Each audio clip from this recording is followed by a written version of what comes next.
Welcome back. It is yours truly, Nick of Movie AV Impulse. And if you caught my last top 5 video last Wednesday, you will know that I am going over the top 5 TV show cars. And this is going to be part 2 of a 4-part segment that I am doing on this channel. I absolutely love cars, and when it comes to movies and TV shows, like I said in the last video, sometimes it's the car that steals the show. I would like to really highlight the 5 that I would love to own. That's if I hit the lottery. I would at least have a 30 to 40 collection of cars because I am just so obsessed with cars. So, without any further ado, and stick around because my 2 honorable mentions, they're a little weird. But we're going to get into it right now after this intro because TV shows are still part of physical media. Let's go.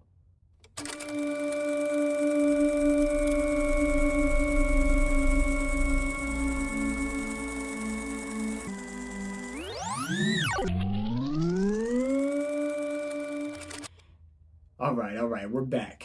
And coming in at number 5. Now, this one you may not remember. I do remember watching the reruns. Plus, I was a really big Bruce Lee fan. He's just iconic. Bruce Lee was just the pinnacle of martial arts. And I don't know a single person that didn't love Bruce Lee. And that car is the Black Beauty from the Green Hornet. I absolutely love this car. It had so many different weapons. I mean, it wasn't in the sense of like Kit where, the car basically always saved their ass. It was more Bruce Lee saving Van Williams, who was another famous actor at the time, saving his ass rather than the car. But it's just such an iconic looking car. I mean, this is one of those cars in a TV show that you possibly can't forget. And there's a reason why they called it the Black Beauty. Is because look at it. It's just absolutely gorgeous.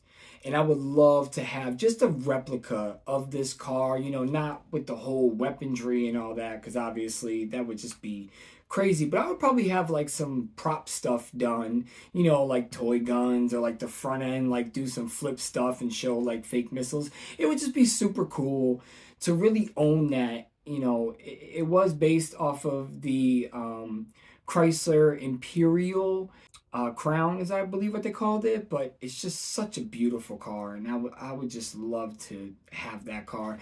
And I didn't mind the Green Hornet movie that Seth Rogen did, although I don't think Seth Rogen was like the right fit. It was still an awesome movie, and I give it to Seth Rogen on remaking that whole thing into a movie.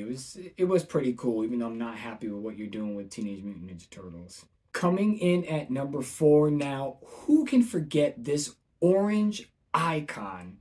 And I'm talking about the General Lee, yes, the 1969 Dodge Charger. This car was just absolutely gorgeous, even though there's controversy around the Confederate flag. I just don't think I could ever own one like that I would get replicated without having that flag on it, because that's what made the General Lee iconic and really stand out.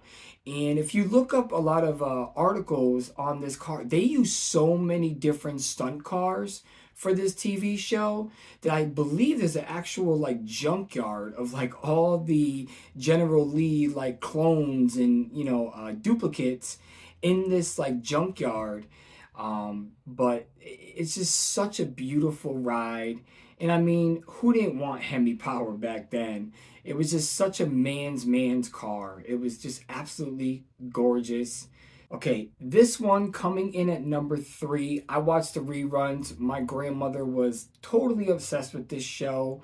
So I used to always watch the reruns with her because there was a short period of my life where I lived with her for a little while. This is one of those shows that we just watched together and we shared all the time. And that's going to be the 1986 Ferrari Testarossa from Miami Vice. Ferrari Testarossas to me were the iconic, beautiful look, especially back then because they had those gills. I remember playing that car in Outrun, one of my favorite games from my childhood, because it was a Ferrari Testarossa that you were driving, and it was so cool in Outrun, going through all those different worlds. But like in Miami Vice, that car was just so beautiful, and it was white, and I have an obsession with white cars. I love white cars. It's just, to me, it just brings out so much in a car when they're white, because you see the actual detail versus having like a all murdered out car. While they look nice, white for me is just the way to go. Okay, coming in at number two. Now, this shouldn't really be a shocker because I think to this day, everybody would want this version of the Batmobile. And I'm talking about the one from the Batman, the Adam West, I believe it's 1965, which I had to catch reruns on that too because I'm not that damn old. But that Batmobile was just absolutely gorgeous, even though it's pretty much like you really couldn't drive that every day, especially if it's even going to sprinkle out or rain or anything like that, because it just didn't have a roof at all. It was just an open cockpit.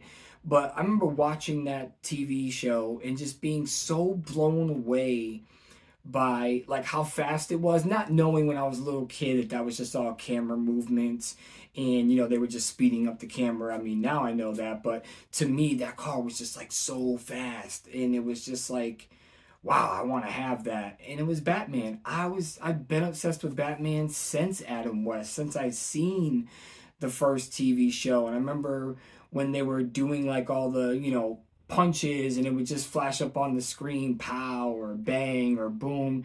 It was just so crazy to me. My two honorable mentions are very strange, but if I could take two cartoon cars and make them into real life cars, which one of these actually is, there's a guy, I believe he's on Instagram, he actually built this iconic van from a cartoon, and I absolutely love it. And I love it so much that it's sitting right there. And that would be the Teenage Mutant Ninja Turtle van. It is so great looking. I'm going to tag that guy on Instagram if I could find his page again.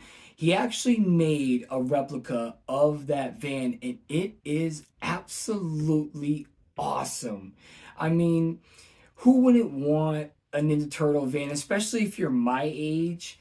It was so crazy the way the roof used to open up and they'd all jump out. I mean, obviously, you can't do that, but the way that the side would open up and they had the weapons, and it was just absolutely cool. My other honorable mention, again, I'm just obsessed with these cars. I'm sorry. Well, no, I'm not sorry, because Batman is my favorite superhero and my favorite DC character, period. Always loved Batman, and that's going to be the Batmobile from Batman the Animated Series.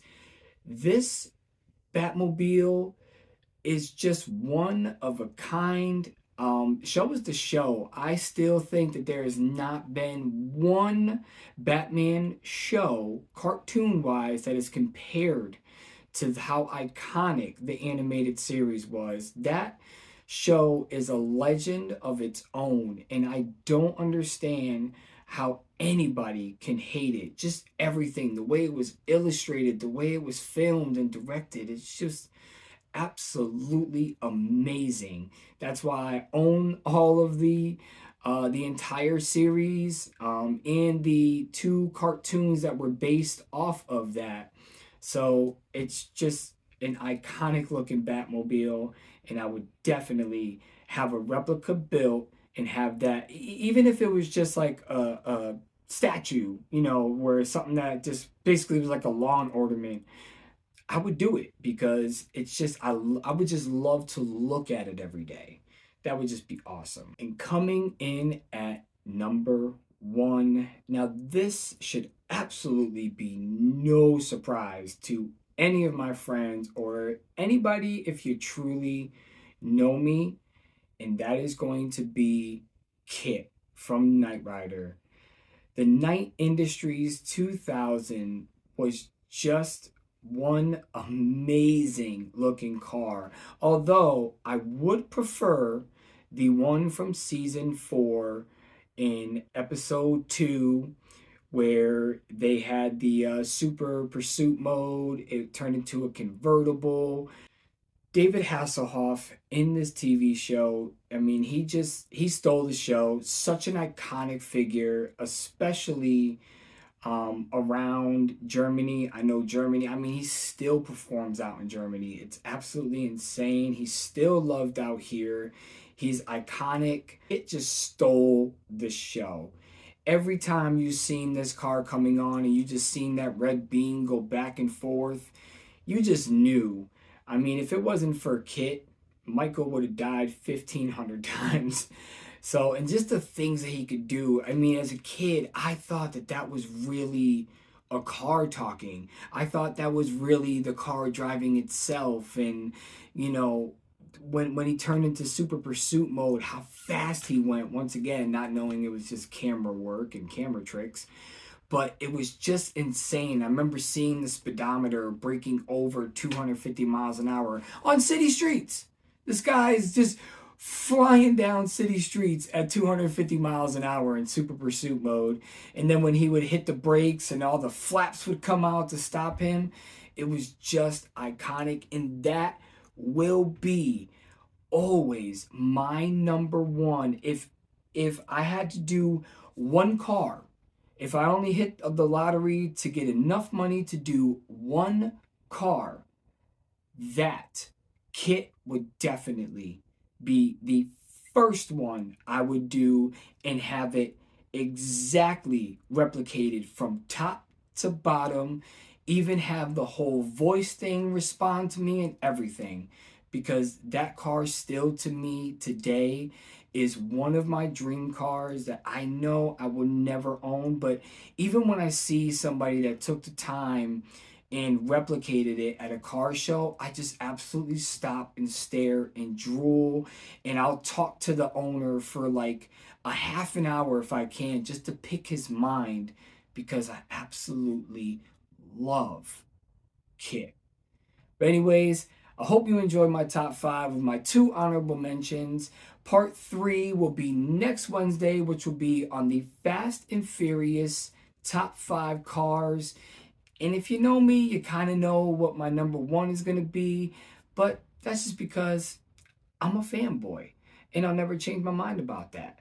But anyways, tune in on a Sunday where I am going to talk about another movie that definitely deserves at least, my God, can y'all get on the ball? All these wannabe boutique labels that, oh, we're going to do this movie and that movie. Well, why don't you do the movie that I'm about to talk about on Sunday? Because this movie is not only iconic, but it takes you on a wild ride between police brutality, racism, and plain out racial profiling. So I will see you on Sunday for another rant, and I hope you enjoy everything that I do on this channel, because I'm not only here to entertain you, I'm here to show my love for TV and movies alike.